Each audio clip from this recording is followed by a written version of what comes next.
India ने पाकिस्तान जैसे मुल्क को तोड़ के उसके दो टुकड़े कर डाले और बांग्लादेश बना दिया। लेकिन बांग्लादेश के लोगों को ये याद रखना चाहिए कि आज भी इंडिया इतना पावरफुल है कि वो बांग्लादेश के भी मजीद कई टुकड़े कर सकता है। ये वर्ड्स हैं नाजरीन, ये अल्फाज हैं प्रादोयत दीप वर्मा साहब के। अब हो सकता है कि आप में से बहुत सारे लोगों ने इस शख्स का नाम भी ना सुना हो, तो पहले ज़रा इनका तारुफ करवा देते हैं आपको कि ये हैं कौन, और उसके बाद उनकी ये जो स्टेटमेंट है, जहरीली किस्म की स्टेटमेंट बांग्लादेशी लोगों के लिए, उस पर थोड़ी सी बात करते हैं। प्रादोयत दीप वर्मा साहब जो हैं, ये त्रिपुरा की जो फॉर्मल रॉयल फैमिली थी, जिनकी हुकूमत थी त्रिपुरा के ऊपर, उनके मेंबर हैं। और इन दिनों ये एक टाइटल का बस रह गया है किंग, यानी वहाँ पर किंगडम तो ख़त्म हो गया ना। जब इंडिया ने ज़बरदस्ती कब्जा कर लिया त्रिपुरा के ऊपर, तो उसके बाद जो किंगडम था वहाँ पर, या जो रियासत बनी हुई थी, वो ख़त्म कर दी उन्होंने। जैसे कश्मीर के अंदर भी उन्होंने ख़त्म कर दी थी। हरी सिंह को बुखार चढ़ा था कि इंडिया के अंदर घुस जाऊंगा, अगर उनके साथ मिल जाऊंगा तो मेरा किंगडम बच जाएगा, क्योंकि वो हिंदू मेजॉरिटी स्टेट है और मैं मुस्लिम मेजॉरिटी कश्मीर का हिंदू राजा हूं, तो मेरा किंगडम बच जाएगा। तो इसने पलटी मार के तो इंडिया के अंदर शमूलियत का ऐलान किया था, लेकिन बाद में उनको लात मार के कुर्सी से उतारा गया था और बड़ा भयानक अंजाम उस शख्स का हुआ था। इसी तरह से त्रिपुरा के अंदर भी जो किंगडम था उसको ख़त्म कर दिया गया था, और अब बस बराए नाम एक टाइटल का किंग, वहाँ पर जो रॉयल फैमिली का हेड होता है, बस टाइटल लगा हुआ होता है कि ये जी किंग है, लेकिन है कुछ भी नहीं। वो ऐसा ही बस आपको रोज़मर्रा के काम करते हुए नजर आते हैं। There is nothing like kingdom there. तो ये मौजूदा किंग है जो टाइटल रखते हैं त्रिपुरा के किंग का, महाराजा का, ये वो हैं। उन्होंने ये बड़ा जहरीला भाषण दिया है। इंडिया टुडे ने इस पे खबर लगाई हुई है कि India has enough power to create another country by dividing Bangladesh. और आगे वो कहते हैं कि I don't come here as the founder of Tripura Motha, but as a member of the Maharaja's family whose people in Brahmanbaria, Khagrachari, Comilla and Chittagong in Bangladesh once ruled. अब देखें, ये बांग्लादेश को मैसेज दे रहे हैं कि ये हमारे इलाके हैं, त्रिपुरा के इलाके हैं।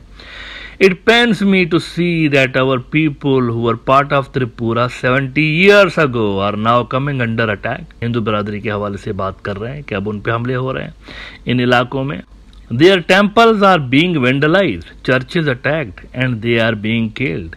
This is not the culture of Tripura, and it is not what is happening in Bangladesh. The Maharajas of Tripura fostered a culture that established mandirs, masjids, and provided land to Christians.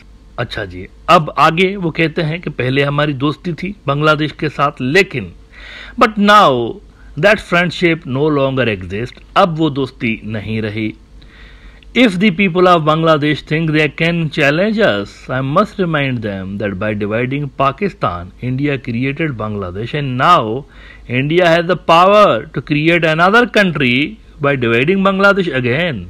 If you harm our minority people there in Bangladesh, we will not remain silent.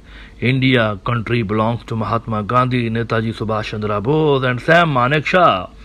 अब ये उन्होंने धमकी तड़ी जो समझ लें आप, उन्होंने बांग्लादेश के लोगों को लगाई है कि देखो मजीद डिवाइड कर सकते हैं। पहले भी बांग्लादेश को बनाया था पाकिस्तान को डिवाइड करके, अब इसके मजीद टुकड़े कर सकते हैं, इसीलिए हम जो बोलते हैं वैसा करिए, वरना फिर हम आपको डिवाइड कर देंगे। अच्छा, अब अच्छा हुआ इनकी ये जो अल्फाज में देखा है ना, मुझे लगता है अच्छा हुआ कि ये किंगडम ख़त्म हुआ। वैसे तो इस किंगडम के बहुत सारे जो लोग थे रूलिंग फैमिली के, बड़ी कोशिशें की उन्होंने कि पाकिस्तान के साथ शामिल हो जाए, इंडिया के साथ शामिल ना हो, बड़ी कोशिशें की उन्होंने। ज़बरदस्ती त्रिपुरा को एनेक्स कर दिया गया था इंडिया के अंदर, ज़बरदस्ती।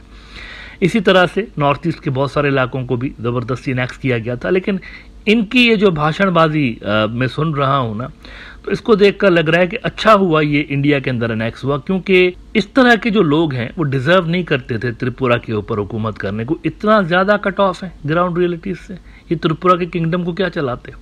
इनको ये भी नहीं पता कि नॉर्थ ईस्ट में क्या हो रहा है, इनको ये भी नहीं पता कि चाइना का क्या मसला चल रहा है इंडिया के साथ इन इलाकों के अंदर।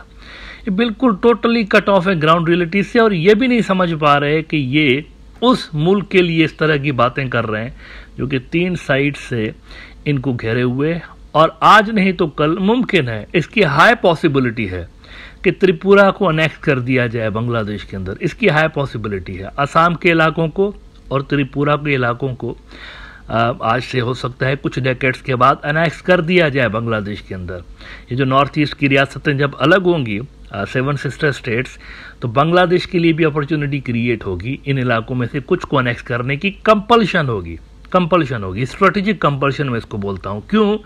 क्योंकि अब बांग्लादेश की अपनी जो जमीन है, ये बड़ी गौर से सुनने वाली बात है, बांग्लादेश की जो जमीन है वो काफी तेजी के साथ नीचे समंदर में जा रही है और एक्सपेक्टेड यही है कि कोई 17% जो बांग्लादेश की जमीन है, मैं 17% एरिया की बात कर रहा हूं। ऑलरेडी बांग्लादेश के अंदर आबादी काफी कंजेस्टेड है, उसकी एरिया छोटी है, पॉपुलेशन बहुत ज्यादा है, 17 करोड़ के लगभग पॉपुलेशन है, तो छोटी एरिया में ऑलरेडी ज्यादा लोग रहते हैं। और ऑन टॉप ऑफ दैट इसका जो 17% इलाका है वो आने वाले समय में 2050 तक समुद्र के अंदर जा सकता है।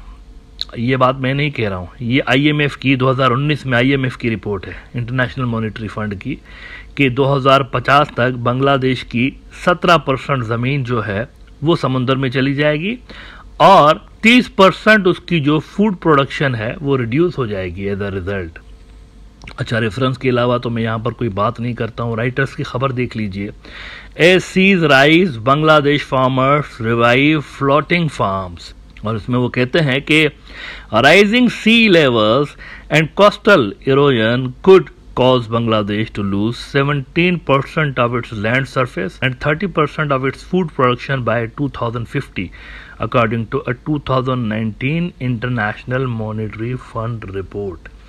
तो ये जो IMF वाले चूंकि लोगों को पैसे वैसे देते हैं मुल्कों को, तो इनकी जो स्टडीज़ होती हैं और सर्वेज होती हैं वो काफ़ी अथेंटिक होती हैं और उसके अंदर एक वज़न होता है। ये जेन्युइन किस्म की सर्वेज कर रहे होते हैं क्योंकि इनकी जो लैंडिंग है वो उस पर डिपेंड कर रही होती है, इन स्टडीज़ के ऊपर। लॉन्ग टर्म लोन्स दे रहे होते हैं, 5 साल 10 साल 20 साल का उनका पे बैक पीरियड होता है, तो ये लॉन्ग टर्म को देख कर फैसले कर रहे होते हैं।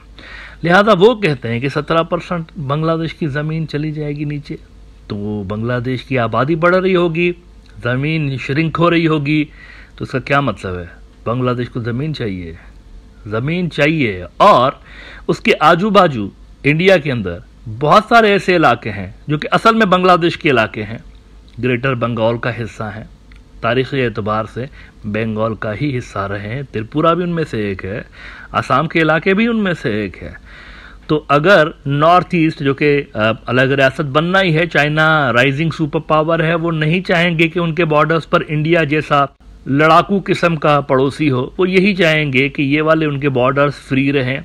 और उनका जो अरुणाचल प्रदेश जंगनान का इलाका है जिसको वो साउथ तिब्बत कहते हैं, वो चाहेंगे कि साउथ तिब्बत के बॉर्डर्स के ऊपर जब वो अनेक्स करें उसको, तो साउथ तिब्बत के बॉर्डर्स के ऊपर वो चाहेंगे कि इंडिया ना हो, ताकि उनको फोकस अपना दूसरी जगहों पर करना पड़े, अपनी मिलिट्री उनकी यहाँ पर फ्री हो जाए और इन बॉर्डर्स पर उनको चैलेंजेस का सामना फ्यूचर में ना करना पड़े। जैसे चाइना राइज किया है वैसे इंडिया भी तो आगे कर सकता है ना। इसीलिए वो चाहेंगे जब पावर की पीक पे पहुंचेंगे, they would definitely try to create different states here, और सिलीगुड़ी कॉरिडोर को ब्लॉक करके ये काम आसानी से किया जा सकता है। तो जब यहाँ पर नक्शे बन रहे होंगे, और बाय द वे अमेरिकन भी ऑन बोर्ड हैं, वो क्रिश्चियन लैंड जिसके लिए इंडियन पॉलिटिशियंस भी कहते हैं, शेख हसीना भी कहती रही कि यहाँ पर एक क्रिश्चियन कंट्री बनाने की कोशिश की जा रही है नॉर्थ ईस्ट के अंदर, जिसके अंदर म्यांमार के भी इलाके होंगे। तो यहाँ पर जब डिफरेंट कंट्रीज बन रही होंगी तो स्ट्रेटेजिक कंपल्शन होगी बांग्लादेश की भी कि वो अपना एरिया बढ़ाए। वो 17% ज़मीन जाएगी, वो लोग कहाँ जाएंगे? लाखों लोग,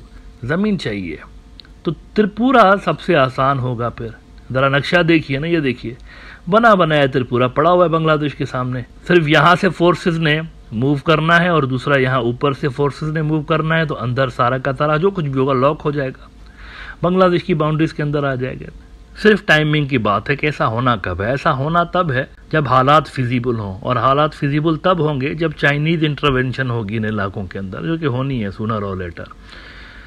तो ये जो महाराजा साहब बात कर रहे हैं ना, टाइटल के नाम के महाराजा साहब जो बात कर रहे हैं ना, उनको ये चीज़ें याद रखनी चाहिए कि आगे चलकर उनका फ्यूचर बेसिकली बांग्लादेश के साथ ही है। लिहाजा इस तरह की बातें उनको अपने फ्यूचर के वतन, फ्यूचर की कंट्री के खिलाफ करना शोभा नहीं देता। भाई हो सकता है आप तब तक बूढ़े हो चुके हो सकता है ये चीज़ 15 साल के बाद हो जाए, 20 साल के बाद हो जाए, लेकिन नेशनलिटी तो चाहिए होगी ना उस मुल्क की। लिहाजा ये जो 2-3 टुकड़े करने वाली आप बात कर रहे हैं इसको छोड़िए, नॉर्थ ईस्ट पे नज़र रखिए, कई सारे टुकड़े वहाँ पर होने जा रहे हैं। इब्तिदा हुई थी मणिपुर की सिविल वॉर से, लेकिन आप देखिए अब वहाँ पर हालात जो हैं बाकी के नॉर्थ ईस्ट के इलाकों में भी फैलते जा रहे हैं। और ये जो आइडियोलॉजिकल मूवमेंट्स होती है ना, क्रिश्चियन मुल्क बनाना है हमने यहाँ पर, ये बड़ी शदीद होती हैं। आपके सामने पाकिस्तान क्या था, आइडियोलॉजिकल मूवमेंट थी। तो उस आइडियोलॉजिकल मूवमेंट ने नक्शा चेंज किया या नहीं किया? किया।